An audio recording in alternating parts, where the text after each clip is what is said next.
ser quem você é. Por que uma questão tão importante se resume a uma frase? As pessoas por aí, principalmente nas redes sociais, elas falam isso o tempo todo, né? Seja quem você é, seja você mesmo. E parece tão fácil assim falando, mas é muito mais complexo que isso. E eu vim aqui pra falar um pouquinho sobre a minha jornada, tentando entender melhor a minha personalidade, quem eu era, como foi pra mim e os aprendizados que eu tive. E um deles foi que eu me sentia perdida porque eu não sabia quem eu era. Então, se nesse momento da sua vida você tá se sentindo assim, meio perdido, você tá sentindo que você tá girando em círculos, sabe? Que você não chega a lugar nenhum, parece que você tá sempre exausto e não sente que tá tomando as decisões certas e tá indo pra onde você gostaria que a sua vida fosse. E é justamente esse sentimento que às vezes pode ser esmagador por dentro. Eu tô bem nervosa pra gravar esse vídeo. Eu acho que eu tenho camerofobia, porque é só ligar a câmera que eu esqueço tudo que eu vou falar e que eu fico achando que tá ruim e que é melhor desistir. Cara, dá muita vontade de desistir. Tipo, eu fico, por que eu comecei? Por que eu tenho que fazer isso, gente? Mas vamos começar do começo. Primeiro de tudo, eu demorei a perceber que eu tava me sentindo perdida. Principalmente porque se sentir perdido é um sentimento muito complexo. Os sentimentos, existem categorias, né? Existem os sentimentos mais simples, como por exemplo, raiva. Você consegue identificar quando você tá com raiva. Você quer tacar as coisas na parede, você quer socar a parede, tá bolado, quer gritar, tá com raiva. Você consegue compreender isso. Quando você tá super alegre, pulando, dançando, não para de sorrir a nenhum segundo, você sabe que você tá feliz, que você tá alegre, você não tem dúvida disso. É um sentimento mais fácil de identificar. Mas existem sentimentos mais complexos, por exemplo, a frustração. Como que você identifica que você está frustrado? A frustração ela é um misto de vários sentimentos. Primeiro você fica cheio de expectativa e você fica muito alegre e focado naquilo, e depois você vê que não deu certo, aí você se sente mal, você se sente com raiva e triste ao mesmo tempo, então forma-se a frustração. Então é um misto de vários sentimentos e que forma um. Sentir perdido é basicamente isso, é um sentimento complexo que eu acho que é muito difícil de entender às vezes, e assim, às vezes assim, minha cabeça fritou pra poder chegar a essas conclusões aqui que eu vou falar pra vocês. Mas basicamente, cara, o que é uma pessoa perdida pra você aí? Eu vejo que as pessoas falam muito assim, quando elas veem uma pessoa que às vezes não sabe o que quer, que tem dificuldade de tomar uma decisão, ou uma pessoa que meio que vive sem propósito, sabe? Aí elas falam, essa pessoa tá perdida na vida, né? Só que, cara, para pra pensar. E se a pessoa fosse o oposto disso? E se ela soubesse exatamente o que ela quer, mas ela quisesse as coisas erradas? E se ela tivesse facilidade em tomar decisões, mas as decisões não fossem as melhores? E se ela fosse uma pessoa sem propósito, mas que vivesse com essência? Então, não necessariamente esse estigma que criaram faz sentido. De que uma pessoa perdida não sabe o que quer e não sabe pra onde tá indo, exatamente. Não faz sentido, né? Eu acho que tá perdido tem mais a ver com distância. Distância de quem você quer ser, do que você gosta, das pessoas que você gosta. Eu acho que é muito mais por esse lado. Eu acho que até envolve um excesso de permissividade, porque a pessoa que tá perdida, ela constantemente tá aceitando na vida dela coisas que ela não quer de verdade. E eu digo isso porque às vezes você pode olhar pra uma pessoa e pensar que ela tá perdida, quando na verdade quem tá perdido é você. E aí?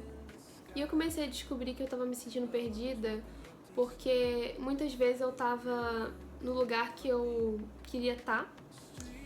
Eu tinha planejado estar ali, sabe?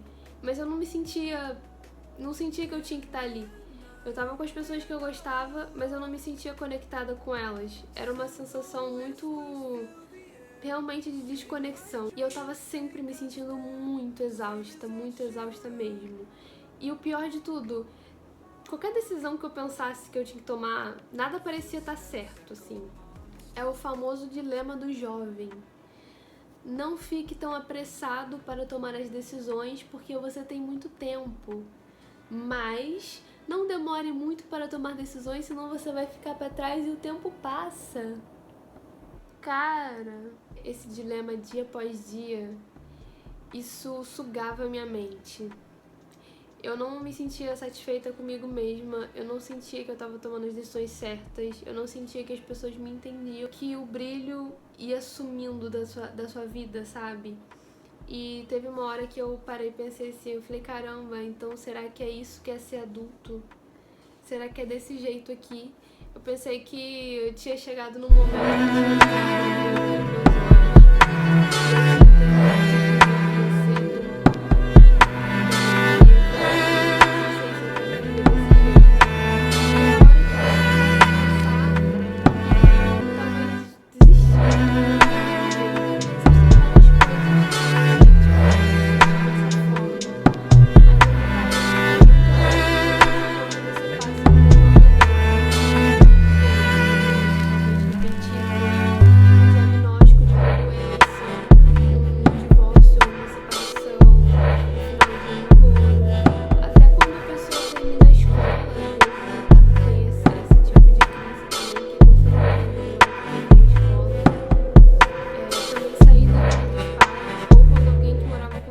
sai da sua casa, todas essas coisas, elas são um tipo de luto, sabe? Você experimenta um luto. Até mesmo uma pessoa que se tornou pai ou mãe, sabe? Daquele momento em diante, a pessoa precisa se despedir da pessoa que ela era para poder conseguir viver naquela nova realidade que ela tem. E isso é muito impactante, é um luto que a pessoa sofre por quem ela realmente era. A partir daquele momento ela vai ter que se tornar algo diferente para que ela possa cumprir aquele determinado papel. E até se a pessoa recebe o diagnóstico de uma doença, ela vai perceber que ela não vai mais conseguir fazer as coisas que ela fazia antes. E a pessoa vai precisar se adaptar e se tornar talvez até um pouco diferente de quem ela é para poder caber naquela realidade que ela tá. Então, passar por esse tipo de coisa é sim um processo de luto, porque as pessoas acham que luto é só quando alguém morre, mas o luto é toda vez que você precisa se despedir. Antes de eu me sentir tão desesperada com tudo isso, eu só precisava entender que na verdade era meu instinto lá no fundo falando pra mim que eu tinha que ouvir um pouquinho o meu eu, que tava lá dentro querendo falar alguma coisa. Você tem a resposta pro seu problema, a resposta às vezes está dentro de você e você está procurando em outros lugares.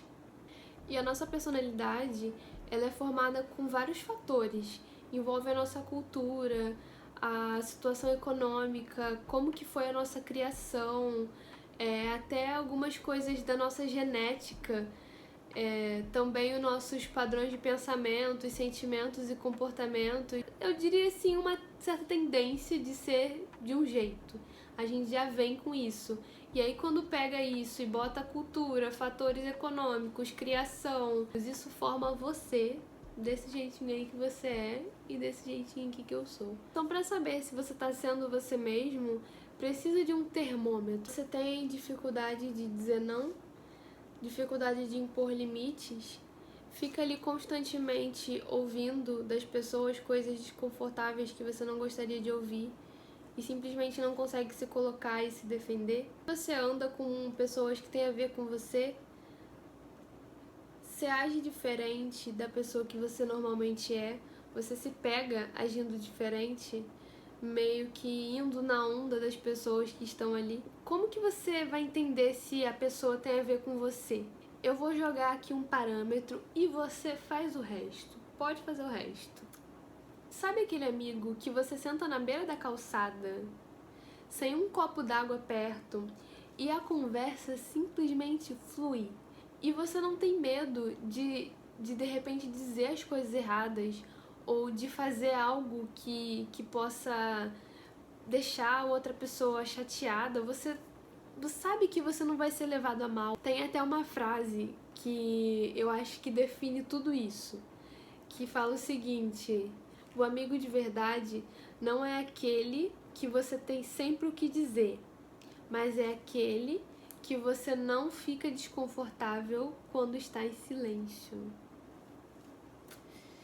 Pega essa ideia aí. Se você conhece alguém assim, cola nessa pessoa e não desgruda não. Ela é tua amiga mesmo, ela tem a ver com você, sabe? Você pode ser quem você é perto dela.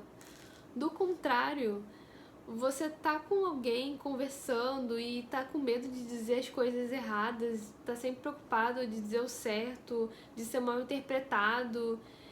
Enfim, é esse tipo de relacionamento que você tem nutrido na sua vida. Se for o caso, talvez seja um indício de que você não tá sendo quem você é, você tá fazendo escolhas de amizade que não tem a ver com você.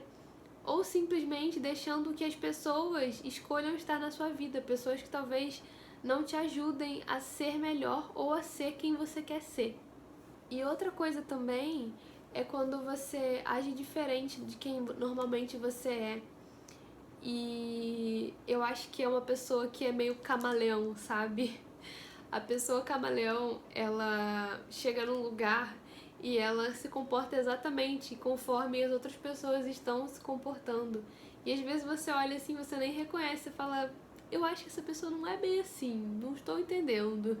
Ou às vezes você age dessa forma, você já se pegou agindo diferente, talvez rindo de uma piada de mau gosto que outras pessoas fizeram e que aquilo não é bacana, aquilo não é engraçado, mas você tá ali rindo e isso não tem nada a ver com você. Então não seja um camaleão, não seja essa pessoa. Seja uma águia bem azul que quando voa no céu assim, ela se destaca entre tudo e todos, entendeu? Mas não vamos falar mal do camaleãozinho, não. Camaleãozinho é fofinho também, né, gente? Não vamos falar mal, não. E aí vai um incentivo. Não tenha medo de dizer não, porque todo mundo arruma um jeito depois. Se você disser não, ela vai dar outro jeito sem você. Então não vai ser você o Jesus Cristo da vida da pessoa. Não queira ser o salvador da pessoa. Se você precisar dizer não, diga. Não perca mais um minuto com pessoas que não têm a ver com você. Se não é o amigo da calçada, então, meu filho, cai fora. Não insiste. Não tenha medo de ser diferente. Mesmo que isso te faça ser até mais solitário. Mesmo que isso faça com que você não seja a primeira opção das pessoas. Não se preste a esse papel. Se você precisar ser diferente, se destacar das outras pessoas, seja, mas seja você mesmo, viva em paz com isso e espera que alguém vai gostar de você do jeito que você é. E vou jogar aqui uma frase da Clarice Lispector. Já que sou, o jeito é ser. Um minuto de silêncio para essa frase. Já que sou, o jeito é ser. Não tem jeito, não dá pra você tentar ser outra pessoa que você não é. Não dá pra você tentar agradar as pessoas sendo que não é o que você gosta, não é o que você quer pra sua vida. Não dá. Então, se só tem você desse jeito, você é assim, então seja. E uma coisa que eu acho que todo mundo deveria fazer em algum momento da vida é tirar um ano sabático. Tipo assim, você passar um ano se dedicando melhor a você, a se conhecer melhor, a entender os seus sentimentos, os seus pensamentos, a se dedicar a alguns hobbies, a planejar o seu futuro. E se você passasse um ano inteiro planejando o resto da sua vida com calma e você equilibrando um pouco de diversão, um pouco de descanso, um pouco de trabalho, um pouco de autoconhecimento, e se você pegasse um ano para viver um pouco mais devagar? Eu tenho certeza que se as pessoas fizessem isso, o resto da vida delas ia ser muito melhor. E já que a gente está no final do ano, as pessoas falam muito sobre metas para o ano seguinte. E eu gosto de fazer isso também. Eu gosto de pensar no próximo ano e já pensar nas metas que eu vou me empenhar naquele ano. E às vezes eu escolho uma coisa só para poder fazer. Por exemplo, em 2023 eu tirei o ano para conseguir tirar minha carteira de motorista. Era uma prioridade para mim. Eu acho que eu escolhi umas 3 coisas que eu tinha que fazer ao longo do ano e que ia levar tempo para eu conseguir fazer, que não era do dia pra noite. Então eu escolhi essas 3 coisas e eu consegui fazer essas 3 coisas e foi muito, assim, aliviante pra mim. Acho que é aliviante que fala? Aliviador, sei lá. Sabe quando dá um negocinho que você não sabe a palavra certa que fala? É isso aí. Mas assim, foi um alívio pra mim, sabe? Porque eu coloquei uma meta que eu podia alcançar e eu dediquei aquele ano inteiro pra aquilo, dentro das minhas possibilidades, equilibrando com o trabalho e as minhas outras obrigações. E deu certo e eu consegui, foi muito bom. Já em 2024, eu tirei um tempo pra organizar minha vida e organizar minha cabeça, por assim dizer. Tipo assim, me entender melhor, responder as grandes questões que tinha dentro da minha cabeça, que eram as coisas que mais me deixava, assim, que me deixava desconectada. E era muito sobre essa questão, né, de até da minha personalidade, de entender melhor, porque eu tava bem perdida mesmo, então eu tirei 2024 pra resolver isso, pra me dedicar um pouco mais aos meus hobbies e pra descansar um pouco mais. Então isso me ajudou bastante, eu consegui colocar a cabeça no lugar e consegui pensar em metas para o futuro também com mais tranquilidade, com mais paz. Isso foi muito bom para mim. Então é meio que um ano sabático. E para 2025 já estou pensando em aí algumas metas. Ainda tá meio neblinoso, ainda tô pensando, mas o importante é esse, você colocar metas que você alcance e você tirar esse tempo para se conhecer melhor e para poder organizar os pensamentos e organizar a cabeça. Você já tinha pensado nessa estrofe dessa música por esse ângulo? Você já tinha pensado nisso? A gente desperdiça muitas chances, né, cara? A gente só quer provar pra todo mundo que a gente não quer provar nada pra ninguém, mas a gente desperdiça a chance de deixar isso pra lá e apenas ser nós mesmos. E agora, uma série que eu indico, que ajuda a gente a pensar bastante sobre esse assunto de ser quem é e dessas fases difíceis da vida que a gente passa. Quem gosta de ver série, eu recomendo, se chama Virgin River. É uma série muito linda, assim, eu recomendo demais, porque ela trata sobre diversos assuntos que eu acho incrível. Ela fala sobre luto, ela fala sobre problemas emocionais, e basicamente gira em torno ali da protagonista da série, né, que é a Mel, e ela passa por algumas situações traumáticas na vida dela, e aí ela decide ir para uma cidade pequena para meio que resetar, sabe? Começar tudo de novo e conseguir se sentir melhor. Mas quando ela vai para lá, embora ela conheça pessoas maravilhosas, ela vai para um lugar lindo que é essa cidade que se chama Virgin River. Quando ela chega lá, ela percebe que ela foi para outro lugar, ela foi o máximo possível longe de onde ela estava, mas tudo estava dentro dela ainda e foi junto com ela toda aquela bagagem. Então o luto estava com ela, os traumas de infância estavam com ela, os medos de se relacionar novamente estavam com ela e as coisas que ficaram mal resolvidas também estavam. E aí a série vai mostrando como que a Mel lida com isso e como que é difícil e traz essa realidade que é. E aí nesse momento ela precisa se descobrir novamente quem ela realmente é e as prioridades da vida dela e ainda ter a alegria de viver. Cara, essa série é impressionante, tá renovando pra 6ª temporada e eu amo ver ela. Ela é uma série que dá pra você ver com calma e que te faz pensar muito sobre a vida, mas não é tipo só pensar sobre a vida de uma forma romantizada.